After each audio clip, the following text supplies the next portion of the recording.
நீதிமன்ற தீர்ப்பை விரைந்து அமல்படுத்த அரசு அதிகாரிகளிடம் மனு அளித்த தமிழ்நாடு ஐடி விடுதி உரிமையாளர் நல சங்கம் கடந்த 7/11/2025 அன்று நீதியரசர் மேதகு கிருஷ்ணன் ராமசாமி அவர்கள் ஏழை எளிய வீட்டுப் பிள்ளைகள் தங்கி பணிபுரியும் மகளிர் மற்றும் ஆடவர் விடுதிகள் வணிக கட்டிடங்கள் அல்ல, குடியிருப்பிற்கான கட்டிடங்களே என்று தீர்ப்பளித்தார்.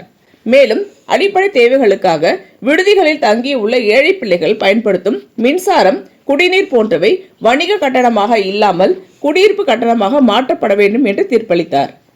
ஏழை எளிய வீட்டு பிள்ளைகள் சிரமப்படும் விடுதிகளுக்கான மின்சார கட்டணத்தை உடனடியாக குறைப்பதற்கு நடவடிக்கை எடுக்காமல் இருப்பதால் நீதியரசர் அளித்த தீர்ப்பு ஆணையை அமல்படுத்த கோரி தமிழ்நாடு ஐடி விடுதி உரிமையாளர் நல சங்கத்தின் மாநில தலைவர் திரு ஏ சீதாராமன் அவர்கள் தலைமையில் சென்னை பெருநகர குடிநீர் வழங்கல் துறை மேலாண்மை இயக்குனர் TG வினய் IAS அவர்களுக்கும், தமிழ்நாடு மின்சார வாரிய இயக்குனர் அவர்களுக்கும், சென்னை மாநகராட்சி ஆணையர் அவர்களுக்கும் கடிதங்கள் வழங்கப்பட்டன. அதேபோல் பெரும்பாலான விடுதிகள் செயல்படும் மாவட்டங்களான சென்னை, செங்கல்பட்டு, காஞ்சிபுரம் மற்றும் திருவள்ளூர் மாவட்டங்களில் உள்ள மின்சார வாரிய உயர் அதிகாரிகளிடம் அந்த பகுதியில் உள்ள விடுதி உரிமையாளர்கள் பெருந்திரளாக அந்தந்த பகுதியின் தலைவர்கள் தலைமையில் கடிதங்களை அளித்து நீதி அரசரின் ஆணையை அமல்படுத்த தமிழ்நாடு முழுவதும் இருக்கக்கூடிய 25,000 விடுதிகள், அதில் தங்கக்கூடிய 20 லட்சத்துக்கும் மேற்பட்ட பணிபுரியும் மகளிர் மற்றும் ஆடவர் அவர்கள் குடும்பத்தை சார்ந்த 1 கோடி பேரின் வாழ்வில் ஒளி தீபம் ஏற்ற மனு அளிக்கப்பட்டிருக்கிறது.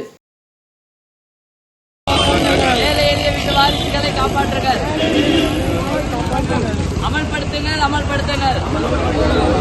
நீதியரசர் தீர்ப்பை அமல்படுத்துங்கள். காப்பாற்றுங்கள், காப்பாற்றுங்கள்.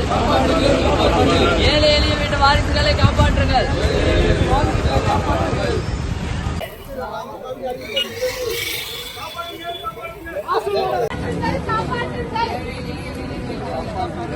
அமல்படுத்துங்கள், அமல்படுத்துங்கள்.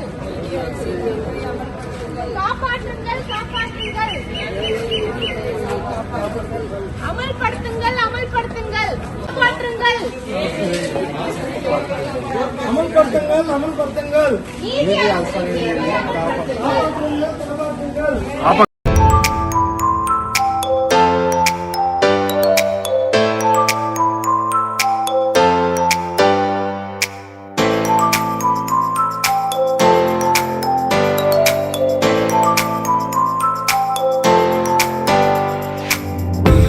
இந்த வீடியோ உங்களுக்கு பிடிச்சிருந்தா லைக் பண்ணுங்க, கமெண்ட் பண்ணுங்க, ஷேர் பண்ணுங்க, சப்ஸ்கிரைப் பண்ணுங்க.